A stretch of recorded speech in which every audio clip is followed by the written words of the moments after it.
Simon! For the love of God, what do you want? You have to do the dishes and the laundry right now. Please let me rest for just 5 minutes. I don't allow that in my house. You can rest when you're dead. But you can't make me do all that work. I can do whatever I want and no one can stop me.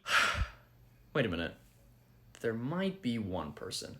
Hey, Grandma? Hi, sweetie. What do you need? Can you swing by? I need some help with something. Oh, I wish I could, but I'm just too old to do anything now. My mom didn't feed me last night. I'll be right over. What did I say about resting? Oh, I can rest as much as I want. Oh, really? Says who? Says me. Mom? What's all this I hear about overworking my baby? He won't work like I'm telling him to do. He doesn't have to. He's just a boy and he should be treated as such. You're so right, Grandma. Simon, do you want the belt? Do you want the belt?